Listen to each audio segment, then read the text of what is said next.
You'll never have enough wacky and over-the-top video games in my opinion. We've had everything from Octodad, Dadliest Catch, to Goat Simulator, deer games, you name it. Video games have made animals in particular pretty outrageous throughout gaming history. A lot of these games end up being pretty fun despite their jank, and perhaps they're janky by design, and maybe that's even part of the charm. Adding to the ever-growing list of insane video games that star animals is Squirrel with a Gun, the topic of today's video. But did this insane mix of shooting, puzzle solving, and collecting drive me squirrely, or does it win the golden nut of approval? Well, let's find out in our full review.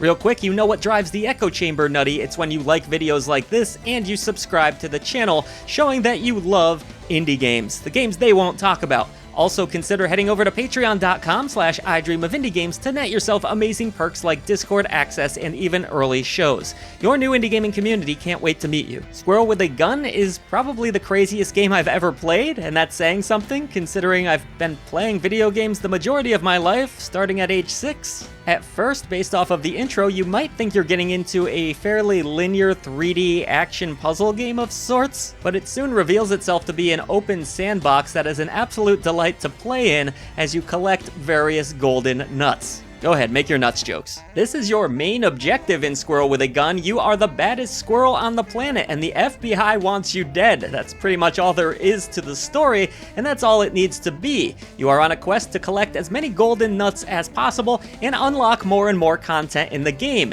Everything from cars that you can cruise around town in, to more insane weapons like a grenade launcher. All the while, you can avoid FBI agents by hiding in bushes or sneaking around them, or you can blast them in the face with whatever gun you're carrying. Using the right trigger, if you're using an Xbox controller, will allow you to pick up a gun and fire, and it controls about as well as you would expect. It's a squirrel with a gun.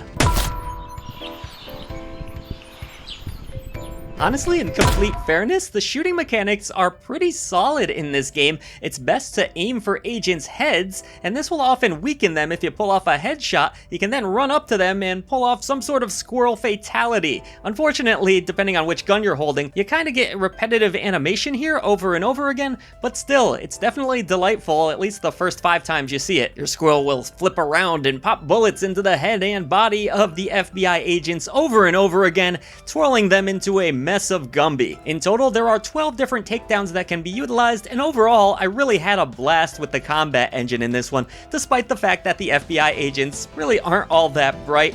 That sort of is what makes the game fun. I think this game also did a good job of not going over the top with the violence and having blood flying all over the screen. That also really makes things even more amusing for whatever reason. There's good variety to the guns in the game. They all produce pretty hilarious results and physics, and also you can climb up on townsfolks and FBI agents and crack their neck if you so wish. Now, doing this to a villager will often just straighten out their back and they'll get right back up, but it's hilarious nonetheless. Another fun part about the combat, and I promise we'll get into other things too, is that you can hold a villager up by just pointing the gun at them and they might surrender some acorns to you. Now, these regular acorns are the basic currency in this game. They'll help you to unlock things. And that leads me to the general exploration of Squirrel with a Gun. It starts out in a pretty condensed area, an underground facility that you escape, but then you're in an open world town that unlocks more and more the more golden acorns that you collect. The town is broken up into various streets and sections that all host a specific amount of acorns and other fun, adorable collectibles for your squirrel. A lot of cosmetics like cute hats and glasses, all sorts of fun stuff. This is where the game really becomes fun as a collect-a-thon. Just go about freely, blow things up. There's a cookout, for example, that has a propane tank that can be blown up. That might get you a golden acorn, just saying.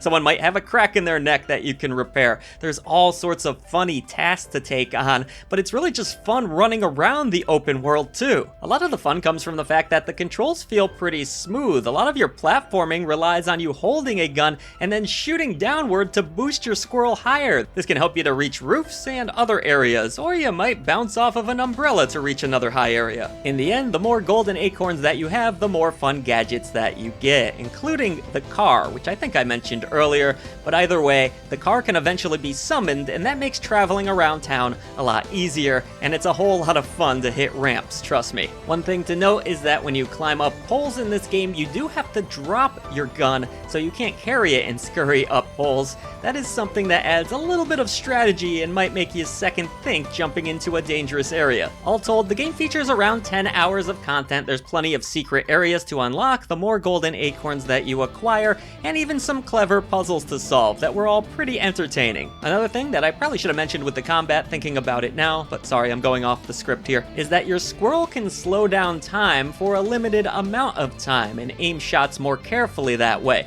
You have a yellow bar at the bottom left corner of the screen. This can be restored, but once it runs out, you of course run out of the ability to slow time. I mention this now though because when Squirrel with a gun decides to throw a boss in your path, it's less successful, and this is definitely the worst part of the game. I came across a boss battle where I was fighting this massive tank. It was controlled by 2 gunners. The goal was to shoot out the wheels. You have to keep running around the screen while FBI agents are stalking you. There's a couple guns that you can use. You can keep recharging your ammo. There are ammo stations in this game, by the way, and there's also the ability to hold an item that will do a quick reload, and those mechanics work fine in the open areas of this title, but condensed down to a boss fight, boy, this was a nightmare. In fact, to beat it, I think I ended up breaking the game to a degree. Real quick, the rundown of this boss fight is shoot out the wheels, go underneath, shoot out more stuff under the tank, jump on top of the tank, shoot the gunner, then another gunner pops out, and I believe you're supposed to shoot them as much as possible.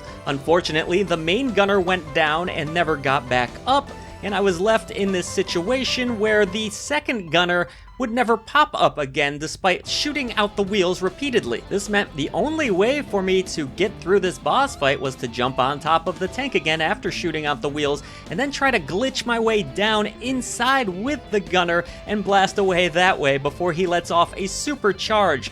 It took forever, and worse yet, FBI agents continued to spawn over and over again, pursuing me to no end. It was unbelievable at one point how many FBI agents were on screen. I'm so glad I have this footage that I can show you, and I can't believe my computer didn't crash. All of this is to say, I don't think this game necessarily needed boss fights at all, and it definitely has some jank if that wasn't already obvious. You're gonna have to be prepared to deal with some of that. Now, thankfully, there were still patches rolling out during the review process, so I'm sure it will be a little better than what I experienced. Regardless, there were plenty of weird bugs and glitches throughout my adventure, so be prepared for some of that. Nothing that completely broke the game, but like I mentioned, that boss sure came close. Despite this, the game mostly ran well on my 4070. I didn't have too many frame drops, of course, again, except when that boss spawned thousands of enemies. There were a few here or there, but nothing noteworthy. And I actually think the game has some really nice visuals. The squirrel is detailed,